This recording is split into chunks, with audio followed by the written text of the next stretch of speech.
بالله من الشيطان الرجيم بسم الله الرحمن الرحيم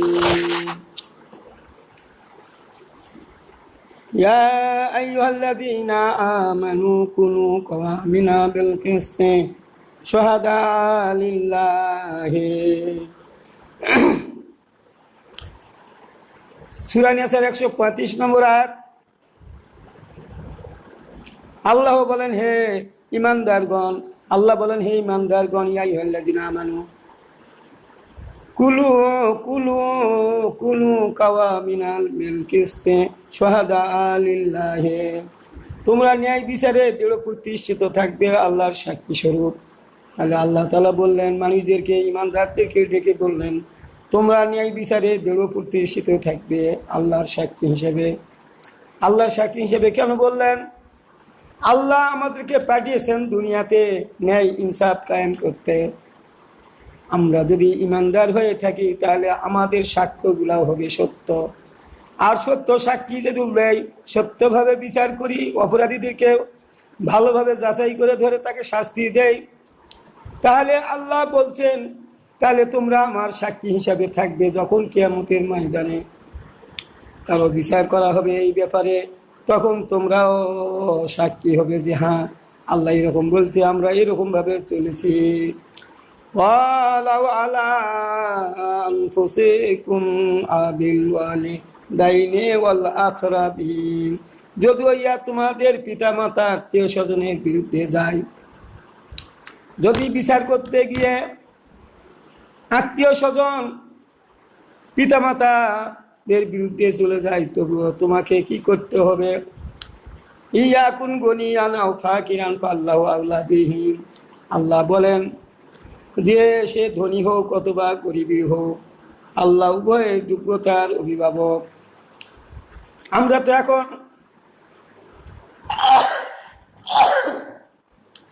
তো এখন বিচার ফাইসলাগুলা করছি আপন পর দেখে, আত্মীয় স্বজন দেখে, অথবা টাকা পয়সা দিয়ে ঘুষ নিয়ে বিচারগুলা করছি। ইনসাফের তো এখানে কোনো তোয়াক্কাই করি না। তাহলে আমরা যারা বিচারপতি হয়েছি দেখবেন তাদের কপালেও নামাজের দাগ পড়ে গেছে। তারাও পুরাপুরি বিচার ফাইসলা করেন, আর তাদের কাছ থেকে বিচার আসে। কেমন বিচার আছে? আমরা বিচারের রায় হলে আমরা অনেকেই খুশি হয়, যেটা সঠিক হয় সেটা খুশি হয়, যেটা হয় না বিরোধিতা করি যে বিচারটা সঠিক করে নেই। কিন্তু ভাইরা আমার, বিচারপতিকে ওই জন্য এত সুন্দর যোগ্যতা অর্জন করতে হবে, ইনসাফের ব্যাপারে সে সঠিকভাবে থাকবে। এই জন্য বিচারকের দায়িত্ব হলো ইমানের উপর অটল থাকা। তো বিচারপতিগণ যদি আপন পর করে, গরিব ধনী মনে করে বিচার করে, যারা প্রেসিডেন্ট, এরা প্রধানমন্ত্রী, এরা হলো এমপি মন্ত্রী, এদের বিচার ওভাবে করা যাবে না, কিছু সুযোগ সুবিধা দিতে হবে। সেই জন্য আল্লাহ বললেন, ইয়াকুন গনিয়ানা আও ফাকিরান ফাল্লাহু আওলা বিহিম, সে ধনী হোক অথবা গরিব হোক, আল্লাহ উভয়ের যোগ্যতার অভিভাবক। তোমরা এটা দেখে বিচার করবে না, বিচারপতিরা কে ধনী কে গরিব এটা দেখা বিচার করবে না। তোমাকে বিচার করতে হবে আসলে দোষীকে, এই দোষীর শাস্তি যেটা পাবে তার শাস্তি সেটাই দিতে হবে। ভালো মানুষকে অন্যায়ভাবে শাস্তি দিলে ওই বিচারক কিয়ামতের ময়দানে জবাব দিতে পারবে না, এবং পুলসেরাতের উপর বিচারপতিদের হিসাব না হবে। আর যদি হিসাব ঠিক হয় তাহলে ওই বিচারক জান্নাতে যাবে, না হলে কাটি কুটে জাহান্নামে পড়বে। তাহলে আমরা যে এখন বিচারগুলো করি, আল্লাহ বলছে, ও মাল্লাম ইয়াহকুম বিমা আনজালাল্লাহু ফাউলাইকা হুমুল কাফিরুন, যারা আমার আইন অনুসারে বিচার ফয়সালা করে না তারা কাফির। তাহলে আল্লাহর আইন দিয়ে বিচার করতে হবে। দুনিয়ার আইনে এরকম ফাঁক ফোকর আছে যে কাউকে ইচ্ছা করলে বাঁচিয়ে দিবে, কাউকে ইচ্ছা করলে মৃত্যুদণ্ড দিবে। এই দুনিয়ার আইনে এই ফাঁক ফোকরগুলো আছে। এই জন্য এগুলো আইন থোয়া যাবে না, বরং আল্লাহর আইনে আমাদের বিচার ফাইসালা করতে হবে। ফালা তাত্তাবিউল হাওয়া আনতা দিলু, সুতরাং হে বিচারপতি, বিচার করতে গিয়ে নিজের খেয়াল খুশি অনুসরণ করো না। আল্লাহ আবার বললেন, হে বিচারপতিগণ, তোমরা বিচার করতে গিয়ে খেয়াল খুশি অনুসরণ করো না, তুমি নিজের ইচ্ছা মতো বিচারের রায় দিও না, কে আত্মীয় স্বজন, কে গরিব ধনী, এগুলা করে বিচারের রায় দিও না, তাহলে তুমি ক্ষতিগ্রস্ত হয়ে পড়বে। ওয়াইন তালু আও তুরিদু, যদি পেশালো কথা বলো অথবা পাশ কাটিয়ে যাও যারা সাক্ষী হবে। সাক্ষী ঘরের দায়িত্বটা কি? ও দেখিছে, ছিল ওখানে, কিন্তু অথচ কুটুর যায় বলতেছে যে আমি দেখতেই পাই নাই কিভাবে কি হলো। এই যে পেঁচালো কথা বলে সে সত্য সাক্ষী দিতে ব্যর্থ হলো। পেঁচালো কথা বলে পাশ কেটে যায় যে আমি দেখতেই পাই নাই। এইভাবে যার যেভাবে সুবিধা সেইভাবে করে সাক্ষী দেয়। এই জন্য সাক্ষী যারা হয়, সাক্ষীর উপর নির্ভর করে একটা লোক বেঁচে যাবে, অন্যায়কারী বেঁচে যাবে না, শাস্তি হবে। আর ভালো মানুষ যেন ফেসিয়ে না যায়। কানা বেমা মালুনা খবির। আর তোমরা দুনিয়াতে যেসব বিচার ফয়সালাগুলা করো এগুলা সম্পর্কে আল্লাহ বেখবর নন, খবর রাখেন সুন্দরভাবে। আল্লাহ যখন সপ্তম হিজরিতে বলা হলো যারা আল্লাহর আইন অনুসারে বিচার করে না তারা কাফির। তাহলে এখন ওই আইন কখন পাশ হলো? সপ্তম হিজরিতে পাশ হলো। সপ্তম হিজরি মানে কি? ওইদিকে 13 মাক্কি জিন্দিগি 13 আর 7 20 বছর সময়ে। রসুলের নবুয়তের জীবন ছিল 23 বছর। আর 20তম বছরে ফৌজদারি দণ্ডবিধি, আল্লাহর আইন কানুন বিচারের আইনগুলো চলে আসলো। তাহলে এখন আমরা দ্বিতীয় হিজরি পর্যন্ত আমরা ইবাদত বন্দেগী করছি। যখন এই আল্লাহর আইনের কথা যখন আমরা মানুষের সামনে বলি, তখন অনেক মানুষ বলে যে আল্লাহর নবী একটা পতিতা মহিলা একটা কুকুর হাঁপাচ্ছিল, সে নিজের মোজা কুয়াতে নামে দিয়ে পানি ভরে নিয়ে ওই সিপে সিপে কুকুরকে খাইল। রসুল বললেন ওই মহিলা জান্নাতি। এখন এই যুদ্ধ জিহাদগুলা এড়িয়ে যাওয়ার কারণে আমাদের সামনে আপনারা এই হাদিসগুলো পেশ করেন। আমার প্রশ্ন হলো হাদিসগুলা কোন সময়কার, কখনকার? এই হাদিসগুলো আপনাদের বুঝতে হবে। তখন কোনো আইন ছিল না মক্কাতে। এলা মক্কা জীবনের হাদিস। একবার কলেমা পড়া, 2 বার, 10 বার, 100 বার কলেমা পড়া, জান্নাতি। এই হাদিসগুলাও তো হাদিস, রসুল বলছে। কিন্তু পরবর্তীতে তখন শরীয়তের কোনো বিধান ছিল না মক্কায়, যার ফলে সেখানে আইনগুলো বাস্তবায়ন করা দরকার হয় নাই। কারণ ওই আইনগুলোর ব্যাপারে কোনো নিষেধাজ্ঞা আসে নাই, আল্লাহর পক্ষ থেকে কোনো আইন পাশ হয় নাই। কারণ মক্কাতে 13 বছর থাকেছে, যারা ঘুষ খেয়েছে, মদ খেয়েছে, জানা করেছে, এগুলা সব মাফ হয়ে যাবে ঈমান আনার পরে। ভাইরা আমার, সব মাফ হয়ে যাবে। শিরক করেছে, বেদাত করেছে, পাথরে পূজা করেছে, কিন্তু ঈমান আনার পরে ওই সমস্ত গুনাহ খাতা তাদের মাফ হয়ে যাবে। কিন্তু ভাইরা আমার, হিজরতের পরেই শরীয়তের বিধানগুলো ধীরে ধীরে আসছে। আমি পরশুদিন ভিডিওতে আমি বলেছি মুস্তালিক যুদ্ধ হয় 6ষ্ঠ হিজরিতে। আর ওই যুদ্ধে পানি না পাওয়ার কারণে তায়াম্মুম করে নামাজ পড়তে হবে। ওই আইন পাশ হলো 6ষ্ঠ বছরে। তাহলে 13 আর 7 6ষ্ঠ বছরে 19 বছর।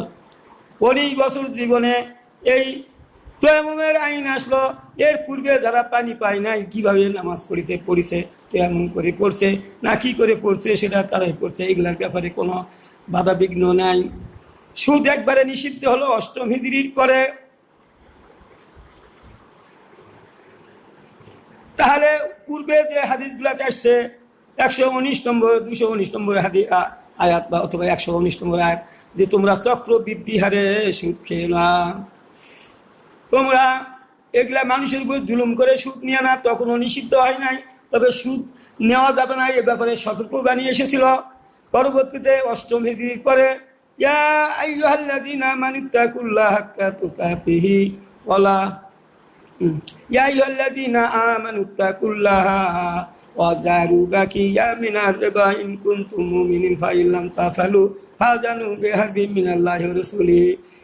যখন নাজিল হয়ে গেল, বলা হলো যে তোমরা পূর্বে যত রকমের বকিয়া টকিয়া আছে সব সুদগুলা হে ইমানদারগণ যারা ইমান এনেছে সবগুলা ছেড়ে দাও, একটাও আর নেওয়া যাবে না। আর যদি তোমরা না নেও, পাইলাম তারপর যদি তোমরা না মানো, যদি লেখ না করো, খেতেই থাকো, তাহলে আল্লাহ এবং রসুলের সাথে যুদ্ধ করার জন্য প্রস্তুত থাকো। তাহলে এই সুদটা কত বড় গুনাহ যে আল্লাহ কিয়ামতের ময়দানে, অন্য হাদিসে আসছে যে আল্লাহ বলবে কিয়ামতের ময়দানে, এই যারা সুদ করেছিল তারা তরবারি নাও আর আমাদের সঙ্গে যুদ্ধ করো। সেদিন কি আপনি পারবেন যুদ্ধ করতে আল্লাহর সঙ্গে? তাহলে নির্ঘাত বোঝা গেল তাহলে সুদ লেনদেন করা কত বড় খারাপ কাজ। এবং অন্য জায়গায় বলা হয়েছে ৭৬টা গুনাহের মধ্যে সর্বনিম্ন গুনাহ হলো সুদ, যেটা মায়ের সঙ্গে জেনা করার মতো গুনাহ হয়ে যায়। তাহলে আপনি যে সুদের কারবার করেন, তাহলে কতবার মায়ের সঙ্গে জেনা করা হয়, এই জিনিসগুলো আমরা বুঝতে পারি না। তাহলে এই জন্য ধারাবাহিকভাবে এক এক সময় এক এক আইন পাশ হয়ে গেল। ৪র্থ হিজরিতে ফরাদি আইন পাশ হয়ে গেল ভাইরা আমার। আর ৭ম হিজরিতে সূরা মায়দার ফৌজদারি দণ্ডবিধি সহ যত জেলা বিবাসের শাস্তি বিধানগুলো পাশ হয়ে গেল। তাহলে এখন আপনাদের বুঝতে হবে শরীয়তের বিধানগুলো ধীরে ধীরে আসছে, কোরআন শরীফ ধীরে ধীরে নাজিল হয়েছে, সূরাগুলোও ওইভাবে এসেছে। তাহলে আমরা যদি এখন দ্বিতীয় হিজরি পর্যন্ত থাকি, তাহলে তো তায়াম্মুম করার দরকার নাই। যদি আমরা দ্বিতীয় হিজরি নামাজ রোজা তাসবিহ তাহলিল নিয়ে ব্যতিব্যস্ত থাকি আর এগুলা না করি, তাহলে তো এগুলা করার দরকার নাই। তাহলে শুধু ওগুলা করলেই জান্নাতি হবে তো হবেই। তা আমরা কি আমরা তো ১৫০০ বছরের উম্মত, আমাদের উপর শরীয়তের সব বিধানগুলো পাশ হয়েছে, আমাদের উপর আল্লাহর আইন বাস্তবায়ন করা ফরজ হয়েছে। আমরা তো আলিয়াউমা আকমালতু লাকুম দীনাকুম ওয়া রাদিতু। এখানে বলা হচ্ছে আল্লাহ বললেন ১০ম হিজরিতে বললেন, এই আয়াত নাজিল করে দিয়ে বললেন, আজ থেকে আমি শরীয়তের বিধানগুলো পূর্ণ করে দিলাম আর আমার রহমত তোমাদের উপর বর্ষণ করলাম আর ইসলামকে জীবন বিধান হিসেবে তোমাদের উপর নাজিল করলাম। সমাপ্ত হয়ে গেল, কোরআন আর আসবে না, ওহির মাধ্যমে কোরআন সমাপ্ত। তাহলে এখন এইভাবে ১০ম হিজরিতে শরীয়তের বিধানগুলো পূর্ণাঙ্গ হয়ে গেল। রাসূল সাল্লাল্লাহু আলাইহি সাল্লামের অনেক হাদিস আসছে। বুখারী শরীফের আধুনিক দেখবেন, আধুনিক প্রকাশনী দেখবেন যে ৪,০৫২ এই ওই হাদিসগুলার আগে পথে হাদিসগুলা দেখবেন, ফৌজদারি দণ্ডবিধি কাকে বলে বুঝতে পারবেন।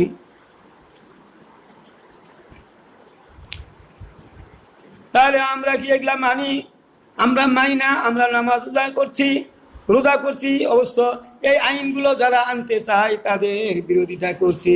এই আইনগুলো যারা বাস্তবায়ন করতে চায়, ওয়াকাতিলু হাত্তা লা তাকুনা ফিতনাতুন ওয়া ইয়াকুনা দ্বীনু কুল্লুহু লিল্লাহ, তোমরা তাদের বিরুদ্ধে সংগ্রাম অব্যাহত রাখো যতক্ষণ না দুনিয়া থেকে ফিতনা ফাসাদ উচ্ছেদ হবে, আল্লাহর জমিনে আল্লাহর বিধান কায়েম না হবে, ততক্ষণ পর্যন্ত তোমরা সংগ্রাম চালিয়ে যাও। ফালা রাব্বিকা লা ইউমিনু হাত্তা ইউহাক্কিমুকা ফিমা শাজারা বাইনাহুম সুম্মা লা ইয়াজিদু ফি আনফুসিহিম হারাজাম মিম্মা কাযাইতা ওয়া ইউসাল্লিমু তাসলিমা। তাহলে এইভাবে শরীয়তের বিধানগুলা যখন নাজিল হয়ে গেল, অনেক বিচার ফয়সালা, অনেক কিছু। আর একটা হাদিস সূরা নিসা ২৫ নম্বর আয়াতে বলা হয়েছে, তোরা কখনো ইমানদার হতে পারবে না, কখনো তোমরা ইমানদার হতে পারবে না যতক্ষণ না তোমাদের ঝগড়া বিবাদ ফাসাদগুলো আল্লাহ রসুলের নিকট নিয়ে যাবে আর রসুল যেভাবে বিচার ফয়সালা করবে ওই নিয়মে পদ্ধতিতে করবে। আর যদি তোমরা না করো তাহলে তোমরা কখনো ইমানদার হতে পারবে না। তাহলে নামাজ রোজা আমাদের কোনো কাজে আসবে না যদি এই আইনগুলি না মানি। তাহলে বলেন আমরা যদি নামাজ পড়ি, তসবিহ তাহলিল করি, আল্লাহর আইনের বিচার ফয়সালাগুলোকে আমরা অমান্য করি, তাহলে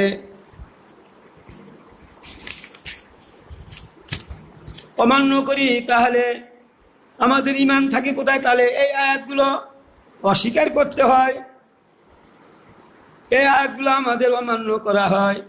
আল্লাযীনা কাফারু ওয়া কাযযাবু বিআয়াতিনা উলাইকা আসহাবুল জাহিম। আল্লাহ বলেন আমার একটি আয়াত যদি কেউ মিথ্যা মনে করে, অস্বীকার করে, আমি তাকে অগ্নিতে প্রজ্বলিত করব, তাকে জাহান্নামে নিক্ষেপ করব। এরকম অনিষ্ট আয়াত আছে, আমি ওগুলার মধ্যে থেকে একটা আয়াত বললাম।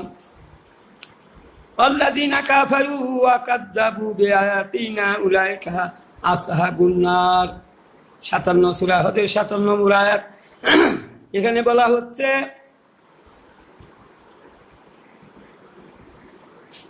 যারা আমার কোনো আয়াতকে অস্বীকার করে, মিথ্যা প্রতিপন্ন করে, অথবা নিজে এড়িয়ে যায়, করে না, আল্লাহ বলছেন আমি তাদের অগ্নিতে প্রজ্বলিত করবই।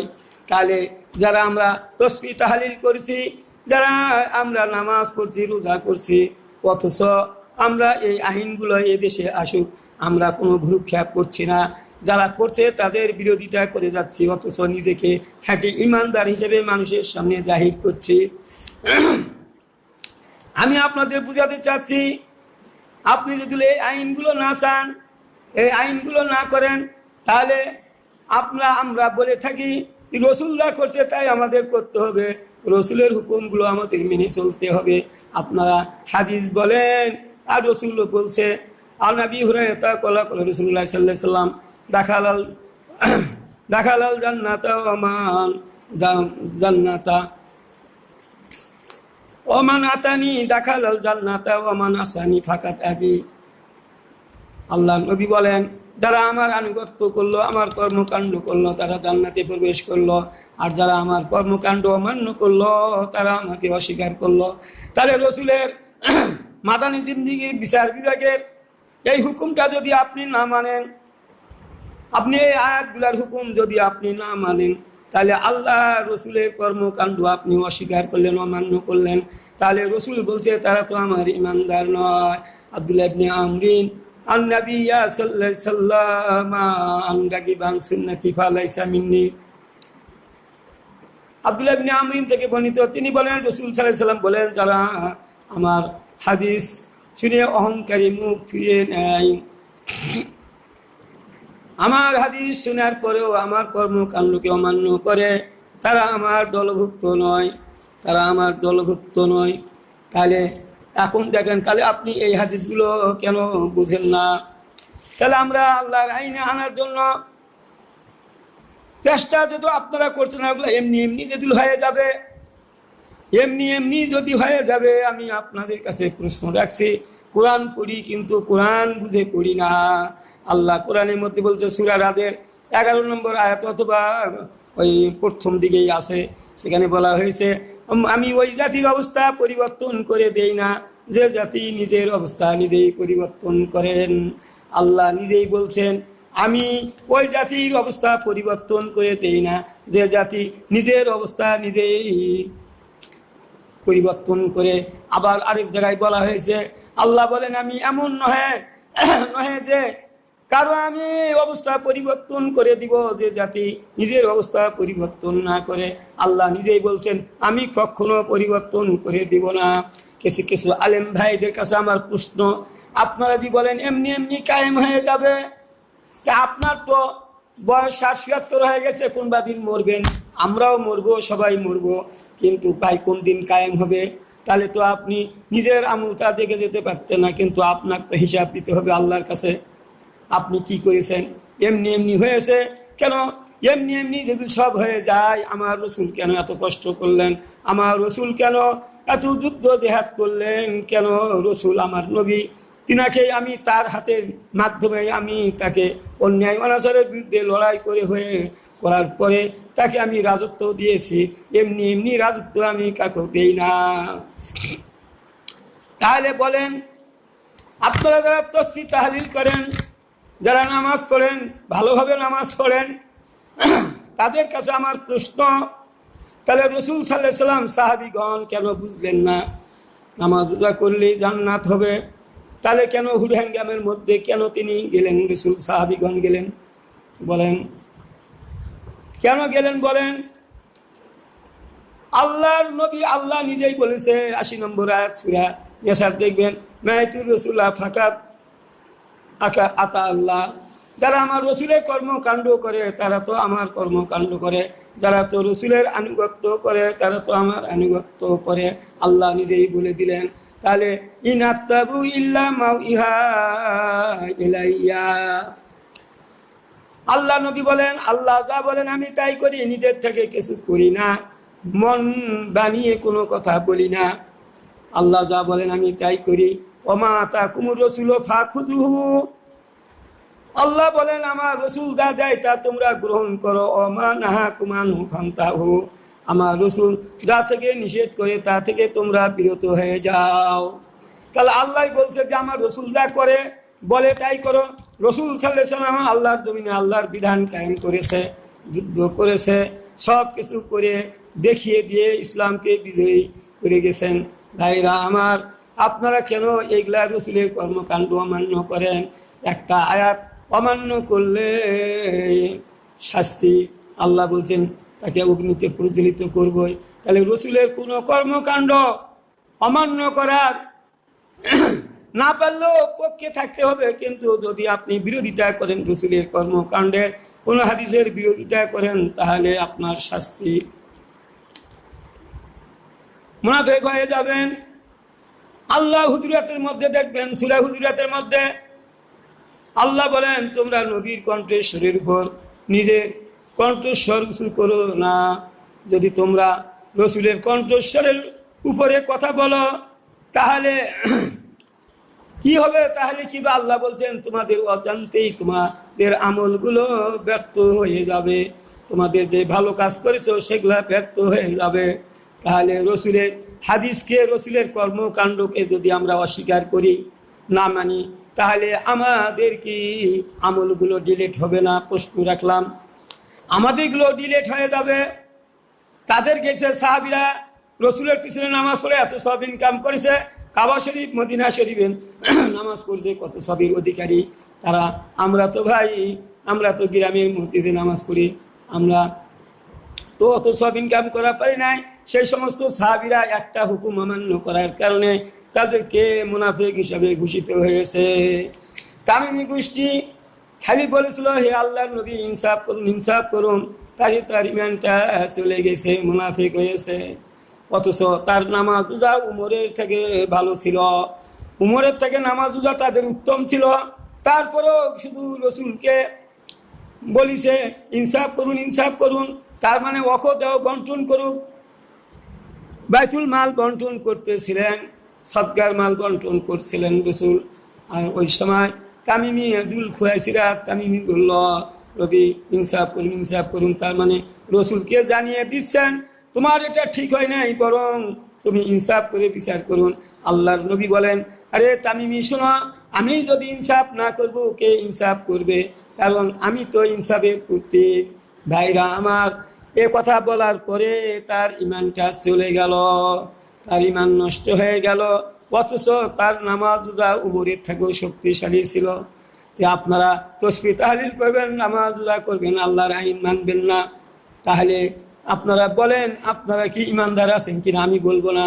আল্লাহর আমি কিতাব দিয়ে আমি আপনাদের বোঝার চেষ্টা করলাম।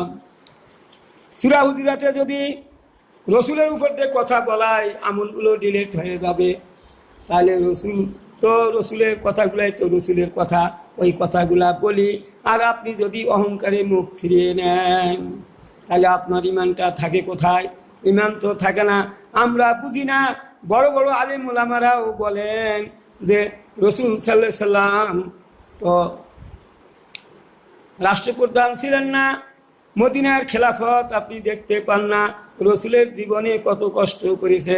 কিন্তু যারা এগুলা কথা বলেন তাদের কাছে আমার প্রশ্ন, আপনি কদিন এই ধরনের কর্মকাণ্ডের সঙ্গে জড়িত ছিলেন? একটা সকাল একটা সন্ধ্যা আল্লাহর রাস্তায় ব্যয় করা পৃথিবী ও পৃথিবীর সকল সম্পদ থেকে উত্তম। জিহাদের উদ্দেশ্যে বান্দার একটা সকাল একটা সন্ধ্যা আল্লাহর রাস্তায় ব্যয় করা পৃথিবী ও পৃথিবীর সকল সম্পদ থেকে উত্তম। যুদ্ধ জিহাদে যারা ছিল, যুদ্ধ জিহাদ কি কারণে হয়েছে? যুদ্ধ জিহাদ নামাজ রোজার কারণে হয় নাই, যুদ্ধ জিহাদ হয়েছে রাসূল সাল্লাল্লাহু আলাইহি সাল্লাম আল্লাহর আইনে বিচার করতে চান। মদ, জুয়া, ঘুষ, বেবিচার, নাচানাচি, জেনা বিবেচার এগুলাকে মূল উৎপাটন করে দিয়ে সেখানে আল্লাহর আইন বাস্তবায়ন করতে চান। সেই জন্য রসুলের সঙ্গে সংঘর্ষ হয়েছে। আজ যারা এখনো প্রমাণ নেন, যারা শুধু নামাজ রোজা করেন, এক করেন, তাদের সঙ্গে কারো মারামারি হয় না, শাসক গোষ্ঠীর সঙ্গে মারামারি হয় না, সবাই তাদেরকে ভালোবাসে, তাদের সঙ্গে কোনো মারামারি নাই, কোনো ঝগড়াঝাটি নাই। আর কিছু লোক দেখেন কাজ করছে, ওই একই কলেমার দাওয়াত দিচ্ছে, আর দেখেন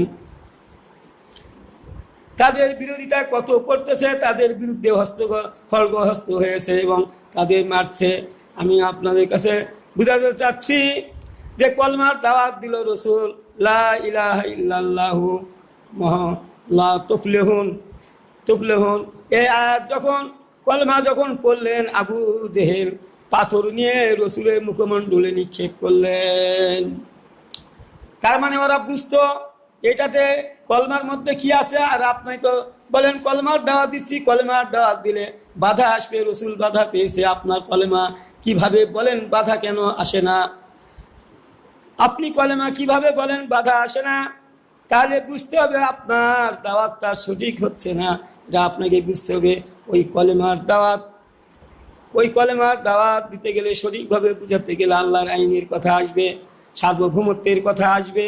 তখন ওই লোকেরা বিরোধিতা করবে, তারা বুঝে না দেখে, তারাও কলমা পড়ে, তারা না বুঝে এগুলা করে। তারা যদি বুঝতো, তারাও বুঝতে পারতো আমরা ভুল পথে আসি না সঠিক পথে আসি, কিন্তু তারা তো ওই পদ্ধতি গ্রহণ করে নাই। করবে কেমনি করে? আপনারা তো সেই পদ্ধতি বাতলিয়ে দেন নাই, বরং নামাজ রোজা করলে জান্নাত এভাবে খুশখবরি দিয়েছেন। যার ফলে তো মানুষেরা যুদ্ধ জিহাদ করতে চায় না, আল্লাহর জমিনে আল্লাহর আইন বাস্তবায়ন করা থেকে তারা বিরত।